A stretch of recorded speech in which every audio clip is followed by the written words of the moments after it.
Hola. Bueno, pues buenos días a todos. Estamos aquí de nuevo comenzando con este ciclo de conferencias ya para este año 2015. Esta es la primera de la serie. Y bueno, veo que la hemos puesto un poco mal porque entre que hay exámenes y que está un día nefasto, pues ya veo que no hay mucha afluencia de público. Pero bueno, espero que Alfonso se sienta cómodo igual porque esto lo considera como su casa, ¿no? Bueno, actualmente Alfonso Pérez Rodríguez se encuentra en un instituto de ciencias marinas en Bergen, en Noruega. Os puede contar un poquito así de toda esa zona de fiordos, ¿no?, que estaba comentando ahora, de lo muchísimo que llueve ahí. Pero él en realidad, bueno, aunque se licenció en la Universidad de Granada en biología, pues se vino aquí a Vigo a hacer la tesis en el Instituto de Investigaciones Marinas, en el CSIC, bueno, también con un codirector en Canadá, y leyó la tesis precisamente en esta misma sala, me decía antes, ¿no? Con lo cual él se encuentra pues como en casa. Y espero que aunque, y como estás ya acostumbrado a la lluvia, pues espero que no te haya molestado este día tan penoso. Bueno, pues como os decía, fundamentalmente la línea de trabajo de Alfonso es la interacción de la pesca y los factores ambientales con el funcionamiento de la comunidad demersal de Flemish Cap, en concreto en el área ANAFO, ¿no? Y ahora están pues con un proyecto, que es el proyecto GAP en el área ANAFO, y nos va a contar un poquito pues cómo es esa gestión de esos recursos pesqueros en esa zona y un poco el trabajo que está haciendo. Pues ya no me enrollo más, te doy paso cuando quieras. Muchísimas gracias por estar aquí en nombre de la facultad y en el mío propio, y puedes comenzar. Gracias. Muy bien, gracias a vosotros por permitirme explicar aquí un poco lo que estoy haciendo y otras ciertas cuestiones. La verdad es que cuando estaba preparando esta presentación pensé primero centrarlo más en los modelos monoespecíficos y multiespecíficos y ecosistémicos, pero al final preferí dar una visión más amplia, un poco más superficial, pero como algo más una revisión histórica a la gestión de la pesquería y de los recursos marinos. Y finalmente terminar pues presentando un poco el proyecto en el que estoy trabajando ahora mismo en Noruega. Bien. Como digo, esa es la intención, una revisión desde los inicios en la gestión de la pesca hasta la actualidad y finalmente ese proyecto GAP en el que estoy trabajando en el área ANAFO. Bien, aunque hoy día nos parezca como que el tema de la gestión de los recursos pesqueros es muy reciente, sí es cierto que la gestión, tal y como la estamos conociendo, pues es relativamente reciente, sobre todo a partir de la Segunda Guerra Mundial. Pero ya en la antigüedad, pues bueno, se observaban y se han registrado pues comportamientos y grupos que trataban de gestionar, por ejemplo, en el Mediterráneo, en el área de Sicilia, el coral rojo era un recurso que se explotaba y se establecieron 10 áreas diferentes que se iban pescando en ciclos de 10 años. Y posteriormente pues, se ha visto que estos ciclos de 10 años son más o menos el tiempo que necesitaría para que se recuperasen estos corales, ¿no? También es interesante, pues en Francia, en la época de la Revolución Industrial, había organizaciones asociadas a los puertos pesqueros en los que pues, organizaban el reparto. Sí. Organizaban el reparto del recurso entre todos los pescadores de la zona, así también como evitar que llegaran intrusos extranjeros y bueno, y ya había medidas de gestión como la luz de malla o la apertura de ciertas áreas, cierre de otras, estaciones de pesca. Seguramente lo hacían en base al conocimiento de los pescadores en el área, porque entonces no había un conocimiento científico como tal, una recopilación de datos, sino que sería por sus observaciones y por lo que fuesen poco a poco conociendo. Pero, como he dicho antes, realmente lo que es la gestión de los recursos marinos no llegó sobre todo hasta el siglo XX. Y llegó pues como una necesidad finalmente, porque lo que hubo fue un crecimiento demográfico enorme, de unos 2.000 millones de habitantes al final de la Primera Guerra Mundial a los 7.000 millones de habitantes que somos en la actualidad. Ese crecimiento demográfico, en una especie de retroalimentación, pues forzaba un poco al desarrollo tecnológico para aumentar la capacidad de pesca y de extracción del recurso, pues como barcos propulsión a motor, pues ya a principios de siglo, pero sobre todo a partir de la Segunda Guerra Mundial, desarrollo de fibras sintéticas que permitieron perfeccionar y desarrollar aparejos que o no existían o si existían se mejoraron, aumentando la capacidad de pesca, pues sistemas informáticos pues para el posicionamiento, localización de recursos y también, y muy importante, eso ya fue más tarde, pero la congelación y procesamiento en el mar. Todo ello aumentó la capacidad de pesca y poco a poco pues se fueron generando problemas que requirieron de ir introduciendo más medidas de gestión.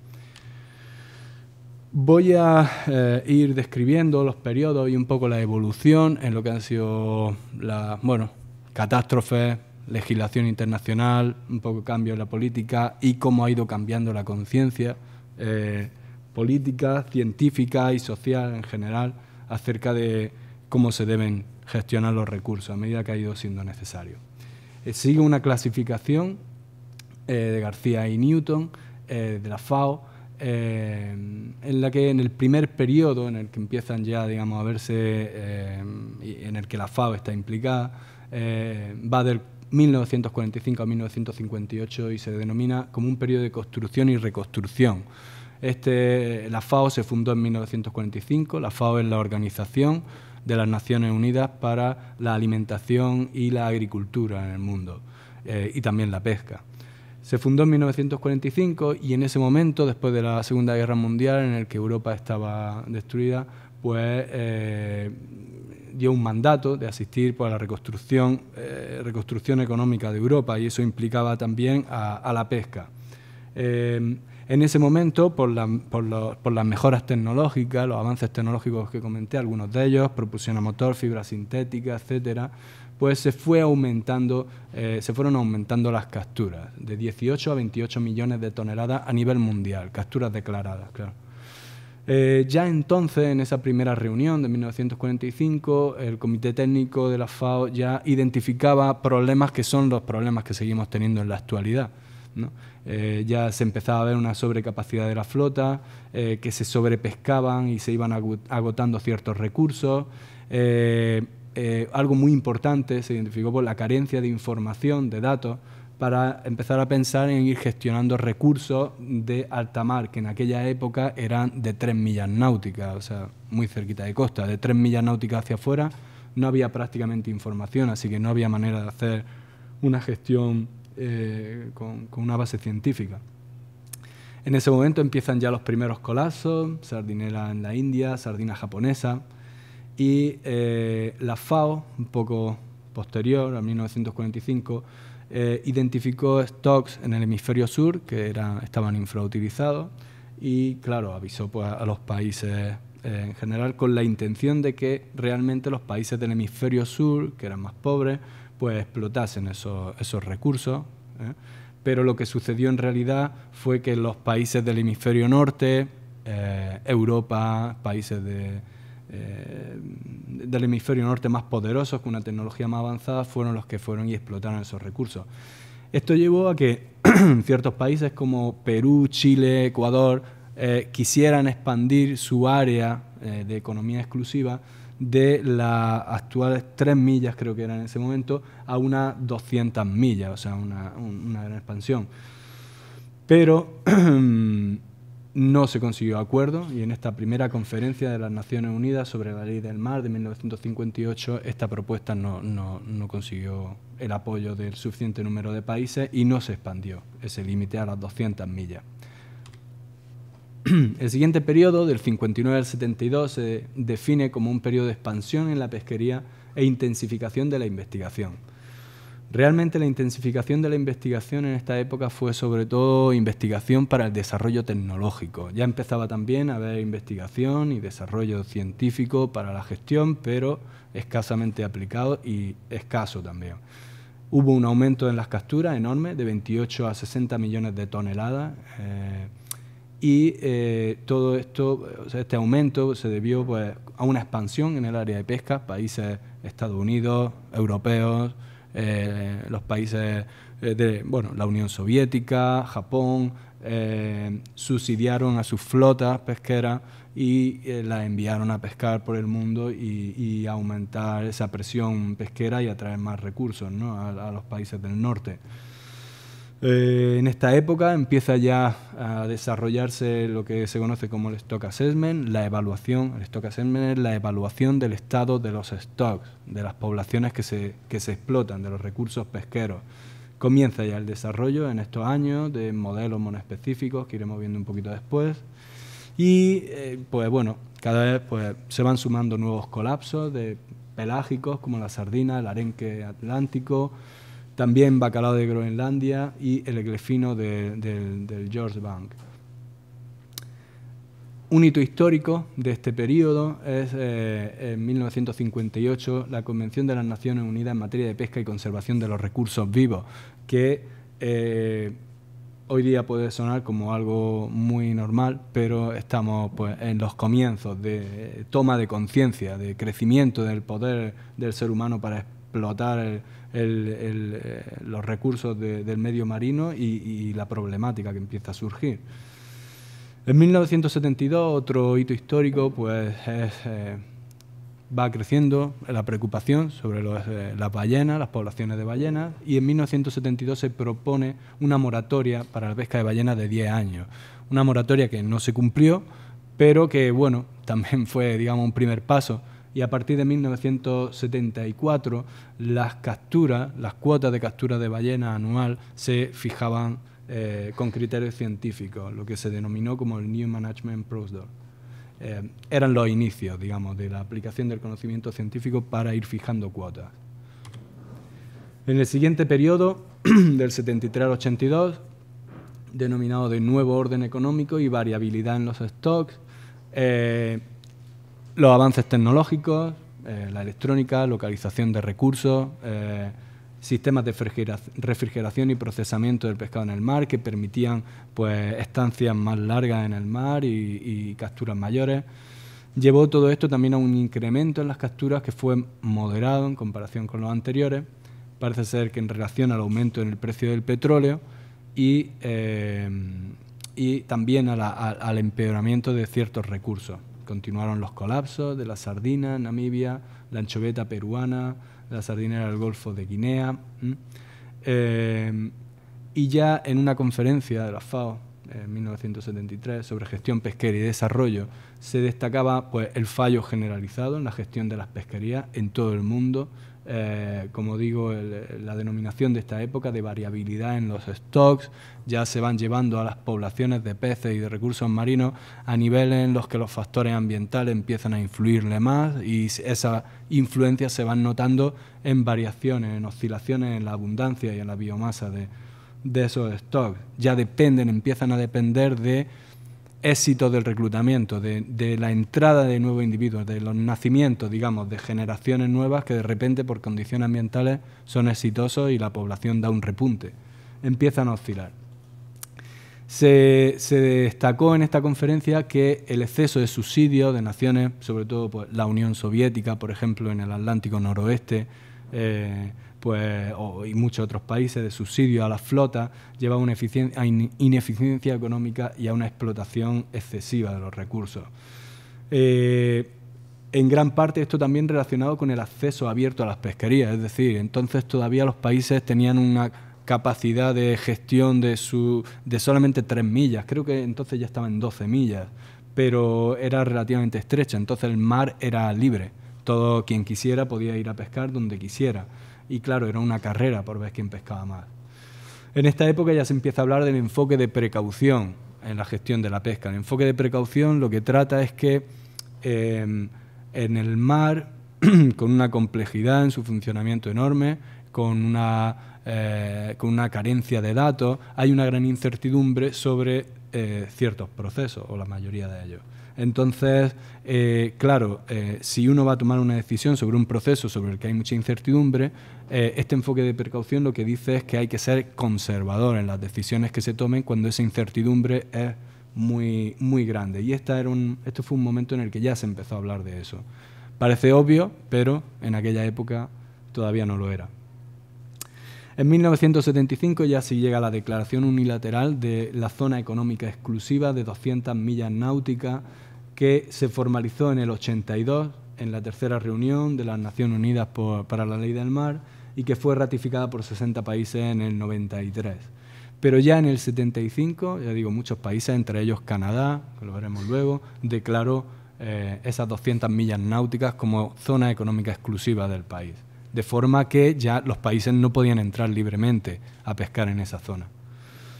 Esto se suponía que daría mayor autogobierno a los países y que llevaría a una mejor gestión de los recursos, que después se vio que no fue así, porque no se disminuyó la presión pesquera, y llevó a la emisión de licencias. Ya se acabó el acceso abierto a los recursos, se emitían licencias a los barcos. Claro, entonces empezó una carrera por desarrollo tecnológico para aumentar la capacidad de pesca de esos barcos. Y claro, una rivalidad entre gestores y pescadores, en cuanto que los gestores sacaban medidas para limitar la capacidad de pesca de los barcos y los pescadores encontraban la forma de esquivarla o burlarla, como limitar la longitud del barco y hacer barcos más anchos, por ejemplo, cosas de ese tipo. El siguiente periodo, del 83 al 92, ya se domina de preocupación sobre la conservación del medio ambiente y la sostenibilidad de los recursos pesqueros. Esta es una época en la que se da un gran aumento en las capturas, de 68 a 85 millones de toneladas, pero ya posteriormente poco más aumento. Prácticamente llegamos al tope de la productividad de los océanos. En esta época hay un evento de gran trascendencia histórica en la gestión de los recursos y es el colapso de todas las poblaciones, todos los stocks de bacalao del noroeste atlántico, de los grandes bancos, de la plataforma de Terranova y Labrador, del George Bank, del Gulf of Maine, incluso del Flemish Cap, que es donde yo trabajo, con 2-3 años de retardo, también le llegó el colapso y se pasó de unos stocks que tenían una producción de más de 1 millón de toneladas al colapso. Aquí se puede ver esa caída, aquí en los años 60-70, cuando la presión de países como España, Portugal, la Unión Soviética, Canadá, la primera caída ahí a finales de los 70, un poquito de recuperación, y la caída a los 90. Y desde entonces no se han recuperado. La única que se ha recuperado un poquito es la de Flemish Cap, pero el resto no. Es decir, de una producción enorme a prácticamente nada. Esto realmente pues asustó a los gestores, o por lo menos les puso un poco más en alerta, porque se suponía que estos stocks estaban siendo bien gestionados. Cosa que no es cierta, porque los científicos llevaban ya aconsejando que se disminuyeran las cuotas, incluso que se diera una moratoria desde los años 70, y nunca se hizo caso a eso. Se siguió pescando a un nivel altísimo y se llegó al colapso.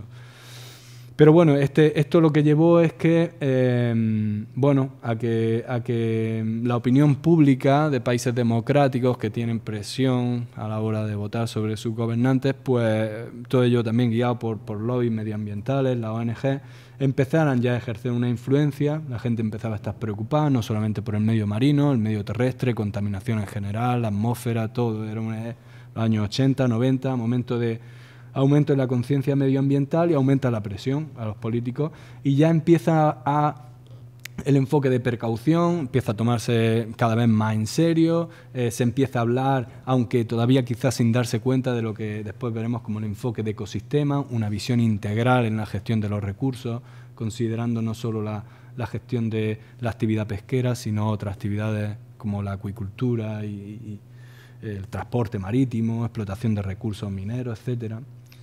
Y pues fue una época en la que se avanzó. Toda esa preocupación, digamos, en el periodo del 93 al 2000, es cuando se consolidó a través de acuerdos internacionales. Aquí destaco los dos más importantes de la época: el Código de Conducta para una Pesca Responsable de la FAO, elaboró ese código en colaboración con todos los países miembros de la FAO, de las Naciones Unidas, y también con las organizaciones no gubernamentales. En este código, básicamente, pues se van sentando las bases para lo que es el enfoque de ecosistema a la gestión de la pesca, y es considerar que el ser humano forma parte de un ecosistema en el que desarrolla una serie de actividades que interaccionan entre sí. Hay que considerar esas interacciones y las interacciones de todos esos organismos que estamos explotando con el medio que los rodea, tanto variables físicas, variables biológicas y todas las demás actividades del ser humano. Además, hubo un acuerdo de las Naciones Unidas sobre las poblaciones transzonales y altamente migratorias, básicamente túnidos, pez espada, tiburones, también especies que tienen una amplia distribución como el fletán negro en el Atlántico y otras especies. Ya llevaba años aplicándose conocimiento científico, la evaluación de stocks, tallas mínimas, etcétera, pero en esta época es cuando, bueno, pues ya digo, en el colapso de los stocks de bacalao no se hizo caso, no lo suficiente a los científicos, y cada vez, bueno, pues se va dando más peso a esa opinión científica, y esto, pues, básicamente puede ser aumentar la inversión para la recopilación de datos y de información y aumentar la inversión para la investigación. Y el enfoque multiespecífico en el que los stocks se evalúan no de una forma aislada unos respecto de otros, sino que se evalúan considerando que unos se alimentan de otros. Es decir, no solamente tiene que quedar biomasa de una especie para que nosotros la explotemos, sino para que otros que viven de ella puedan seguir viviendo, presas y depredadores. Y el enfoque de ecosistema, con una visión más amplia, pues va ganando cada vez más adeptos. Y la investigación científica, ¿dónde estaba a lo largo de todo este periodo, ¿no? Vamos a ver un poquito la evolución de la investigación científica y su aplicación en la gestión pesquera, brevemente.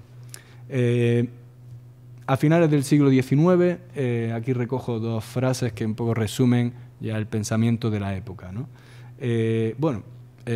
Esto fue una reunión de la Comisión Real para la Pesquería en el Mar del Reino Unido, y en ella Huxley decía que probablemente todas las grandes pesquerías marinas son inagotables, así que las leyes, las regulaciones que estaban empezando a surgir deberían olvidarse y deberíamos pescar sin preocuparnos, porque el ser humano no tenía capacidad para afectar a los recursos. Sin embargo, Lancaster le respondía que era un error suponer que el océano es prácticamente un gran almacén, sino que las poblaciones se encuentran generalmente localizadas en determinada área y una presión excesiva pues podía llevarla al colapso.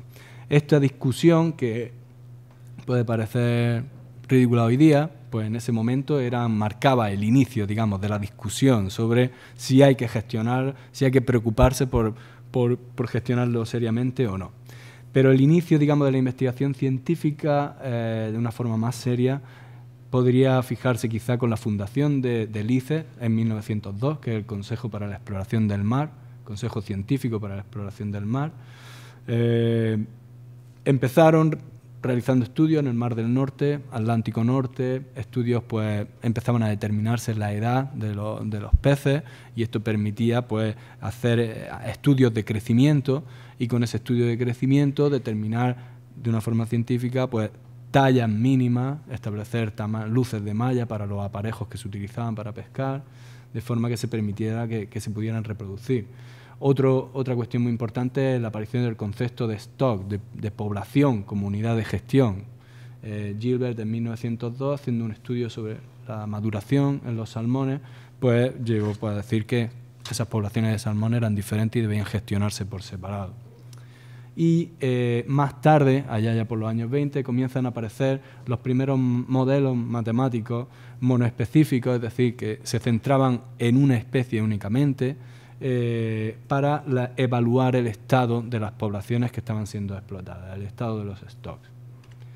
Estos modelos permitirían asesorar científicamente, puesto que su cometido es elaborar una reconstrucción histórica hasta donde se tienen datos del stock y establecer parámetros que permitan describir el estado actual del stock, como biomasa total del stock, abundancia, distribuciones de talla, de edades, biomasa del stock reproductor, etc.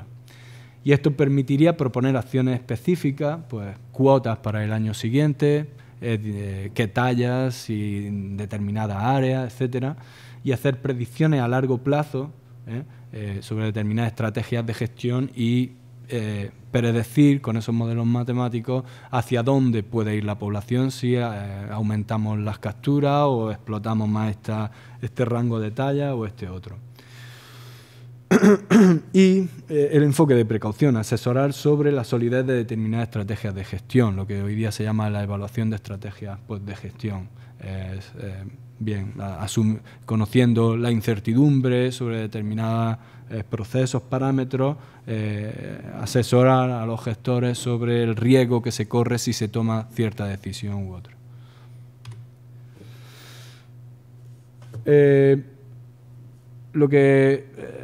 Hubo tres ramas principales, ¿no? en los inicios de los modelos monoespecíficos. Lo que era el rendimiento por recluta, en el que Baranov en el 18 fue el pionero. Lo que pasa es que, bueno, parece ser que en aquella época lo que él explicaba era demasiado todavía avanzado y no se entendía bien o no había capacidad tampoco de cálculo, me imagino, para estos modelos que él proponía, para estimar la producción de los stocks. Pero sentó las bases para que posteriormente Beaverton y Holt en el 57 empezaran ya a desarrollar modelos que estaban estructurados por edades en el Mar del Norte y ir desarrollando las herramientas que posteriormente darían origen a los modelos que aún en la actualidad se utilizan, como los análisis de la población virtual, el análisis por cohortes, los modelos de captura por edad. Otro de los grandes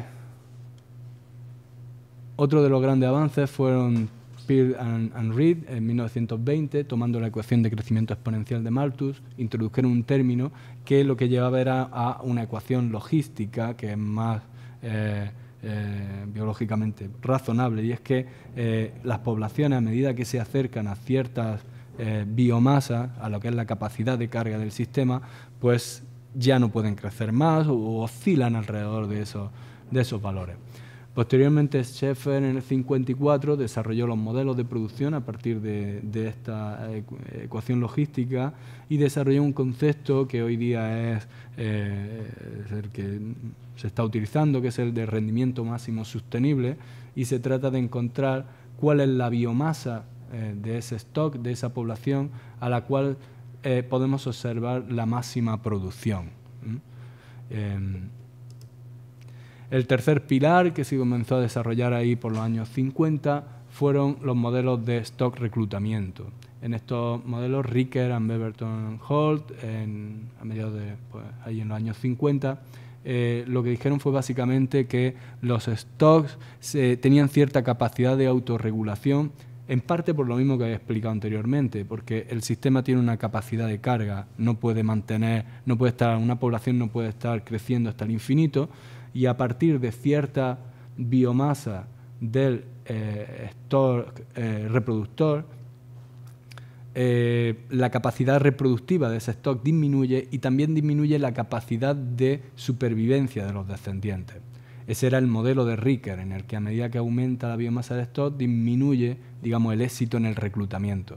El de Beaverton y Holt no era tan radical y lo que decía es que básicamente se llegaba a una asíntota, en la que ya no había más capacidad. Estas fueron las tres grandes ramas que en un principio se fueron aplicando por separado en las áreas donde se desarrollaron o donde los datos que había disponibles en cada área permitía su aplicación, ¿no? Si se tenían datos de edad o no, si se tenían datos de captura, de esfuerzo pesquero, etc. Pero finalmente estas tres ramas se terminaron fusionando para ir dando lugar a modelos matemáticos que ya incorporaban conceptos de las tres ramas. Sin embargo, como dije antes, los colapsos fueron aumentando y a medida que, digamos, vamos llevando al sistema al límite de su capacidad, tenemos que ir conociendo mejor el sistema para intentar evitar ponerlo en situaciones límite. Y una de ellas, pues, considerar que las poblaciones interaccionen entre sí, unas se alimentan de otras. y en muchísimos casos la biomasa del recurso que necesita un predador es mayor que la biomasa que nosotros le extraemos en la pesca, ¿no? Entonces quiero decir que es muy importante. Y con estos modelos monoespecíficos no se está considerando. Se considera que la mortalidad natural es constante para todas las edades y a lo largo del tiempo. Algo que se sabe que no, porque la biomasa del depredador cambia la presión, también las edades más jóvenes tienen una presión de mortalidad por predación mayor que los individuos más grandes. Todo esto es lo que los modelos multiespecíficos de evaluación de stock trataron de incorporar. El origen puede ser los modelos de Lotka-Volterra de los años 20, como modelos de predador-presa, en los que la dinámica del predador y de la presa están conectados, en la que consideraban que la depredación era directamente proporcional a la abundancia de la presa. Esto era una debilidad en estos modelos, pero fueron los inicios. Con bastante posterioridad, Anderson y Ursing empezaron a desarrollar modelos ya de gran complejidad, en los que empezaban a considerar desde incluso nutrientes, fosfatos, producción primaria, producción secundaria, empezaban ya a considerar esas interacciones entre las especies, todo. Eran demasiado complejos realmente para las capacidades de cálculo de la época. Entonces terminaron por hacer una versión simplificada en la que se centraban más en las interacciones presa-predador, y esto daría origen a los modelos multiespecíficos del análisis de la población virtual. Son modelos basados en edades, cogen varias, 1, 2, 3, 4 poblaciones que se modelan con su estructura de edades y las conectan entre sí mediante depredación, en las que se tiene en cuenta la talla del predador y de la presa, que eso es muy importante para la interacción entre las especies en el mar. La talla es muy importante. Se tenía en cuenta otros parámetros como el tiempo de búsqueda y manejo de la presa, y uno de gran importancia, que es el coeficiente de accesibilidad, que viene a ser un poco la preferencia del predador por una presa o por otra, y que se determina, bueno, a partir de cuánta presa consume y cuánta presa hay en el ecosistema. Eso te da una idea de cuál es su preferencia. Estos eran los inicios, y hubo un gran desarrollo de muchos más modelos multiespecíficos allá por los años 80 y 90. Pero como decía antes, ya en estos años empieza a aumentar la conciencia sobre los ecosistemas, de tener una visión más amplia a la hora de gestionar los recursos, y las interacciones presa-predador son solamente uno de esos componentes, hay otros más, ¿no? La producción potencial de los ecosistemas, efecto de temperatura sobre el reclutamiento, el ecosistema en general y todas las actividades del ser humano. Todos estos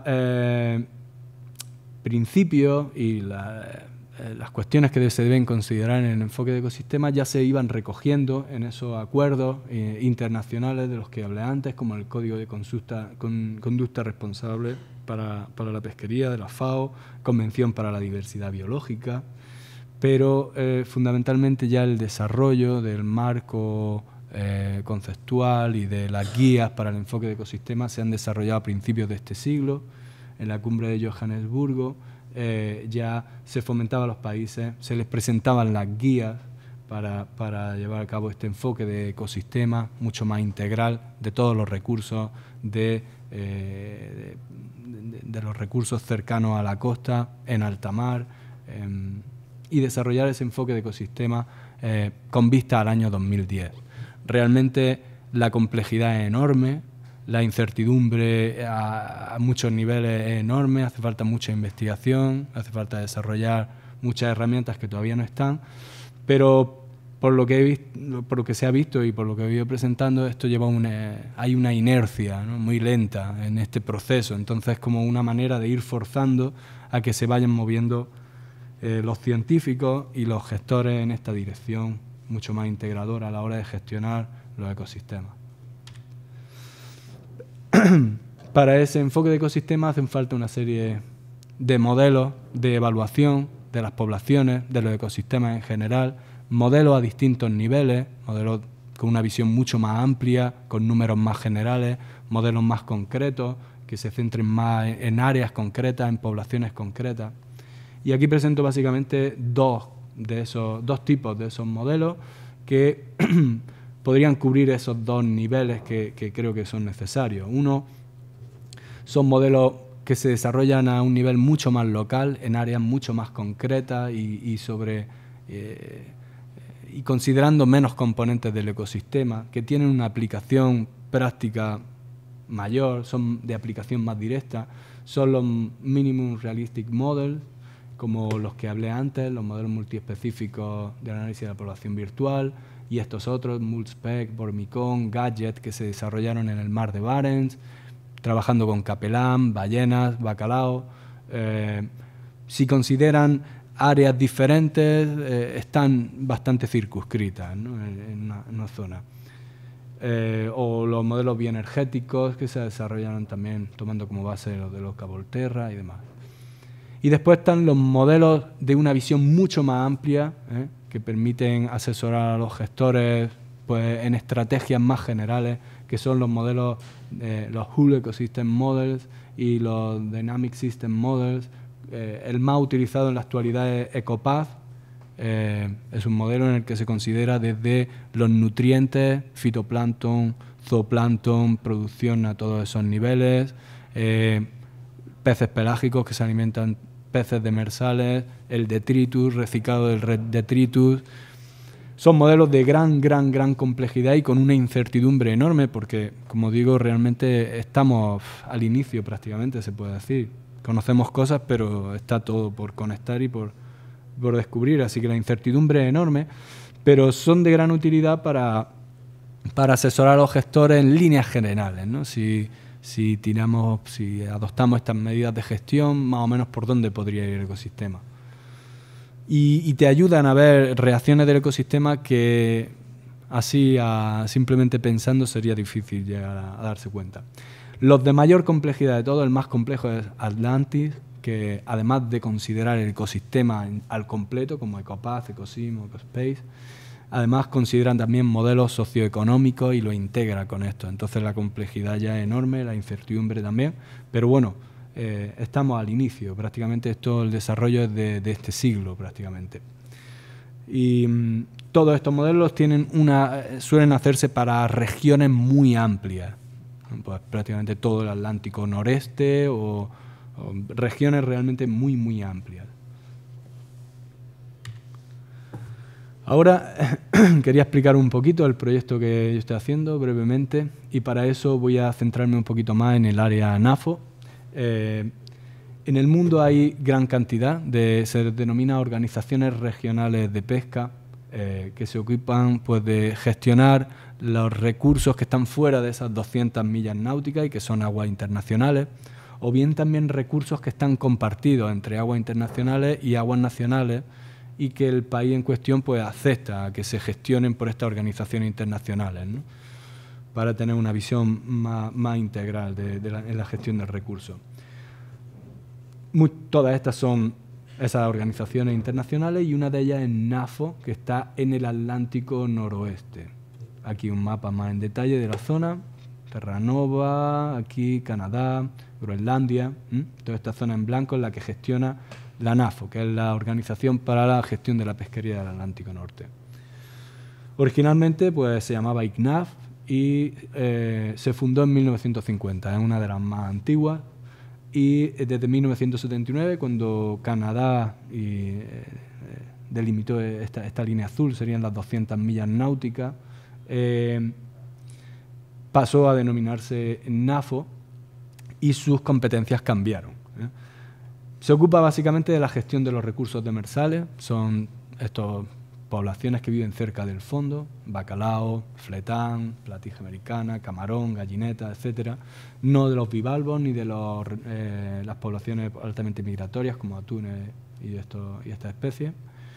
Y fue en este área donde se dio ese gran colapso de las poblaciones de bacalao que comenté antes, que fue un hecho histórico de gran trascendencia para lo que fue la visión de la gestión con posterioridad. Este hecho, el colapso de los stocks y que la FAO y que a nivel mundial se vaya cada vez apostando más por ese enfoque integrador, esa visión de ecosistema para gestionar los recursos, llevó en el 2008 a que se creara el grupo para el enfoque de ecosistema en la gestión de la pesca en NAFO. Este grupo definió una hoja de ruta para el desarrollo de este enfoque de ecosistema en el área NAFO, en el que la primera es definir las ecorregiones, lo que son áreas del mar en las que su funcionamiento está interconectado con el resto, pero se pueden observar como una dinámica propia, ¿no?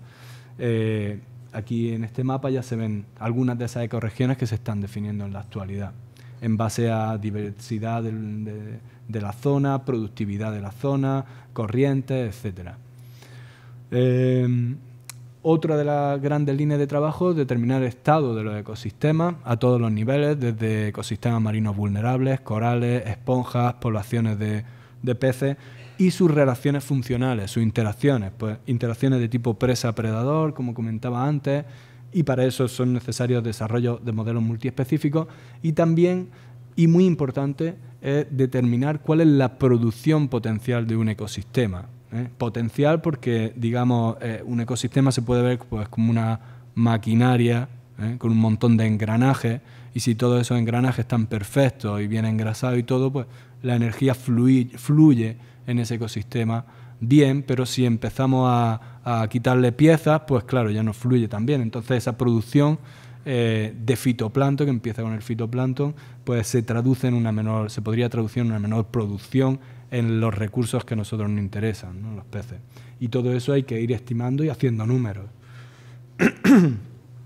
Y por último, el desarrollo de un marco de gestión integrado en el que todos estos modelos monoespecíficos, que son los que se utilizan realmente hoy día, son los que se siguen usando para la evaluación de stock, los multiespecíficos que se vayan desarrollando, modelos de ecosistema, estimas de producción, integrar todo eso considerando otros organismos de los que no nos alimentamos, que no explotamos, pero que están ahí, que hay que conservar por principios morales y por funcionamiento de ecosistema también.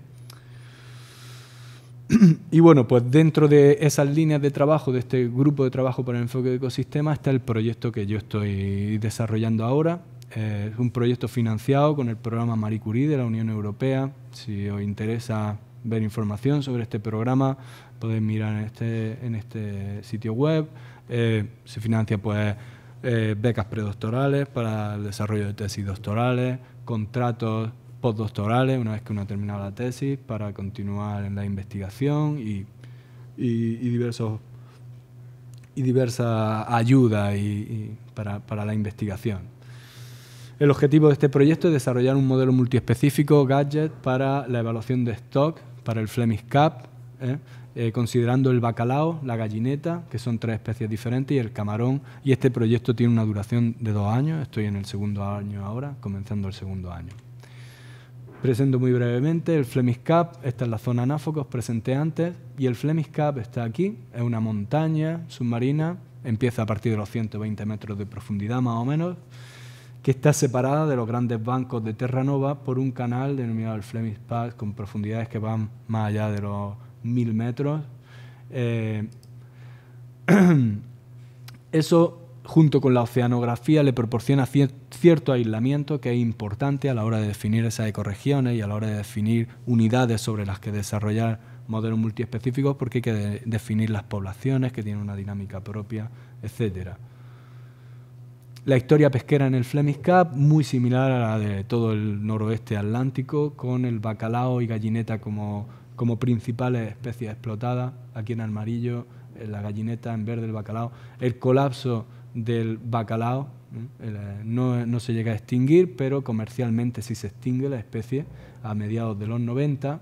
Y justo en ese momento el camarón surge como un recurso pesquero que no había existido hasta entonces, hasta que el bacalao se agota. Con la caída del camarón llega un nuevo aumento. Aquí no se ve bien, pero el bacalao está hoy día a niveles anteriores al colapso. O sea, en Flemish Carp se puede considerar que se ha recuperado la población del bacalao, lo que no ha sucedido con todas las demás poblaciones del Atlántico noroeste. los índices de biomasa de las campañas científicas que se desarrollan allí desde finales de los 80 muestran lo mismo, como la caída del bacalao a principios, mediados de los 90, estuvo acompañado de un aumento en la biomasa del camarón, posteriormente de las gallinetas, y cómo ahí se observa una complementariedad en la dinámica de estas tres poblaciones, ¿no? Lo que ya hace pensar que ahí puede haber interacciones de depredación, ¿no?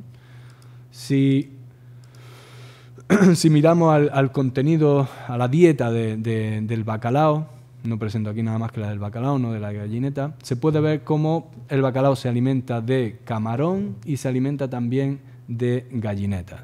Y que la composición en la dieta, la importancia de esas presas de camarón y gallineta en la dieta del bacalao son mayores cuando la biomasa de esas presas en el ecosistema son mayores, es decir, hay una apetencia de esas presas por este depredador. Y además algo que se observa al final también es canibalismo, es decir, el bacalao se alimenta de sus propios juveniles, ¿no? Cuando en estos años, que han sido años de recuperación del stock, ha habido muy buenos reclutamientos, muy buenos éxitos en la reproducción y el bacalao se ha alimentado de ello. Es decir, todo esto justifica el desarrollar un modelo de evaluación de stocks en los que se tengan en cuenta esas interacciones de depredación.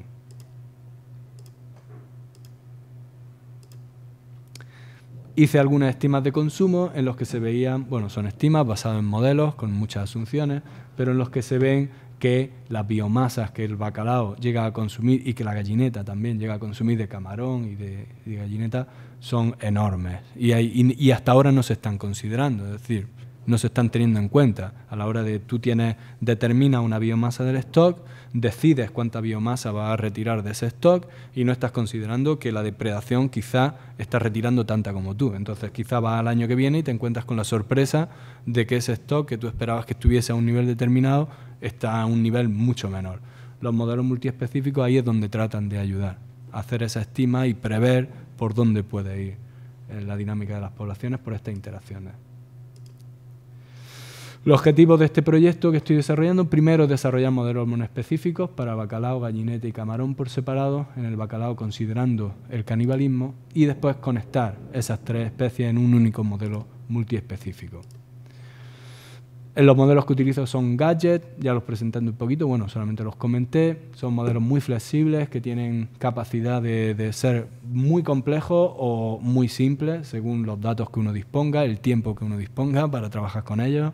Y otra serie de limitaciones. Se pueden modelar muchos procesos biológicos y ecológicos, incluyendo el efecto de la temperatura en el crecimiento, en la reproducción, si hay datos para soportar todo eso. Tienen una gran flexibilidad y hoy día son de los modelos multiespecíficos. Este ya es un modelo de ecosistema porque incorpora distintas...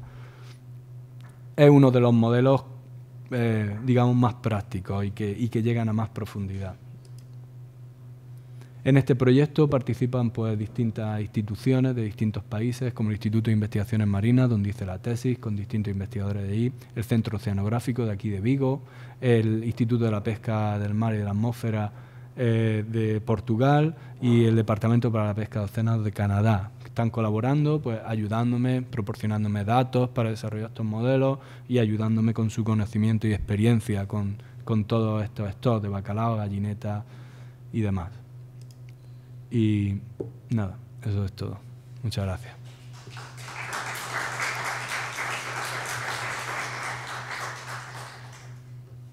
Y a un conocimiento científico como tal, una recopilación de datos, sino que sería por sus observaciones y por lo que fuesen poco a poco conociendo.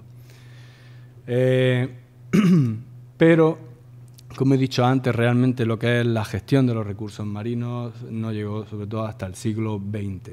Y llegó pues como una necesidad finalmente, porque lo que hubo fue un crecimiento demográfico enorme, de unos 2.000 millones de habitantes al final de la Primera Guerra Mundial a los 7.000 millones de habitantes que somos en la actualidad. Ese crecimiento demográfico, en una especie de retroalimentación, pues forzaba un poco al desarrollo tecnológico para aumentar la capacidad de pesca y de extracción del recurso, pues como barcos propulsión a motor, pues ya a principios de siglo, pero sobre todo a partir de la Segunda Guerra Mundial, desarrollo de fibras sintéticas que permitieron perfeccionar y desarrollar aparejos que o no existían o si existían se mejoraron, aumentando la capacidad de pesca, pues sistemas y dar una visión más amplia, un poco más superficial, pero como algo más, una revisión histórica a la gestión de la pesquería y de los recursos marinos. Y finalmente terminar pues presentando un poco el proyecto en el que estoy trabajando ahora mismo en Noruega. Bien. Ahí va, gracias.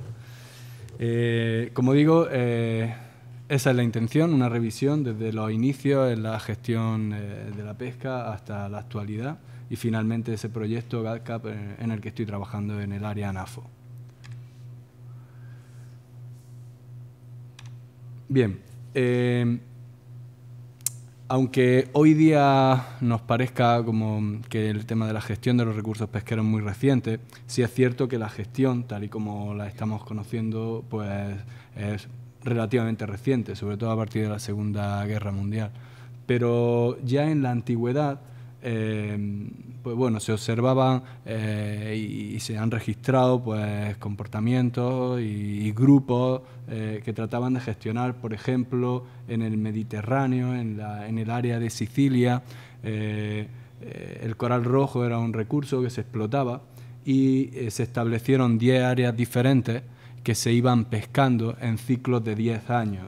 Y posteriormente pues, se ha visto que estos ciclos de 10 años son más o menos el tiempo que necesitaría para que se recuperasen estos corales, ¿no? También es interesante, pues en Francia, en la época de la Revolución Industrial, había organizaciones asociadas a los puertos pesqueros en los que pues, organizaban el reparto. Sí. Organizaban el reparto del recurso entre todos los pescadores de la zona, así también como evitar que llegaran intrusos extranjeros y bueno, y ya había medidas de gestión como la luz de malla o la apertura de ciertas áreas, cierre de otras, estaciones de pesca. Seguramente lo hacían en base al conocimiento de los pescadores en el área, porque entonces no había... Me decía antes, ¿no? Con lo cual él se encuentra pues como en casa y espero que aunque, y como estás ya acostumbrado a la lluvia, pues espero que no te haya molestado este día tan penoso. Bueno, pues como os decía, fundamentalmente la línea de trabajo de Alfonso es la interacción de la pesca y los factores ambientales con el funcionamiento de la comunidad demersal de Flemish Cap, en concreto en el área ANAFO, ¿no? Y ahora están pues con un proyecto, que es el proyecto GAP en el área ANAFO, y nos va a contar un poquito pues cómo es esa gestión de esos recursos pesqueros en esa zona y un poco el trabajo que está haciendo. Pues ya no me enrollo más, te doy paso cuando quieras. Muchísimas gracias por estar aquí en nombre de la facultad y en el mío propio y puedes comenzar. Gracias.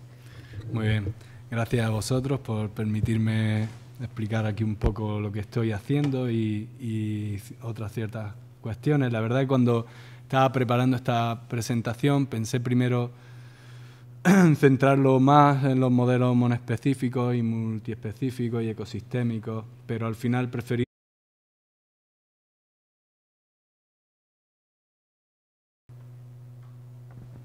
Hola. Bueno, pues buenos días a todos. Estamos aquí de nuevo comenzando con este ciclo de conferencias ya para este año 2015. Esta es la primera de la serie. Y bueno, veo que la hemos puesto un poco mal porque entre que hay exámenes y que está un día nefasto, pues ya veo que no hay mucha afluencia de público. Pero bueno, espero que Alfonso se sienta cómodo igual porque esto lo considera como su casa, ¿no? Bueno, actualmente Alfonso Pérez Rodríguez se encuentra en un instituto de ciencias marinas en Bergen, en Noruega. Os puede contar un poquito así de toda esa zona de fiordos, ¿no?, que estaba comentando ahora, de lo muchísimo que llueve ahí. Pero él en realidad, bueno, aunque se licenció en la Universidad de Granada en biología, pues se vino aquí a Vigo a hacer la tesis en el Instituto de Investigaciones Marinas, en el CSIC, bueno, también con un codirector en Canadá, y leyó la tesis precisamente en esta misma sala.